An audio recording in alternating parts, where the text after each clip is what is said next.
Hello everyone, today we're gonna see how to install Menyoo Mod on GTA 5. Firstly, visit the official Script Hook V website or a trusted site like GTA5mods.com. Download the latest Script Hook V version and extract the downloaded zip file. Copy these two important files, the input 8 and Script Hook V. Pass them into your GTA V installation directory.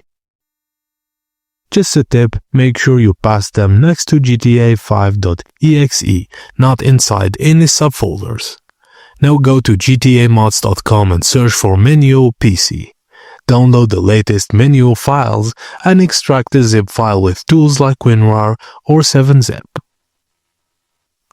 Before starting GTA V, ensure your GTA version matches what Script Hook V and Menyoo support. Update your mods if needed to avoid crashes. Now all you have to do is start GTA V normally, then press F8 once the game loads to open the Menyoo menu. Navigate the Menyoo menu using your arrow keys. Enter or num5, 8, 2 or 0. And you can now spawn cars, modify your character, teleport, change weather, and tons more. And that's it guys. Thank you for watching, and please don't forget to like and subscribe for more.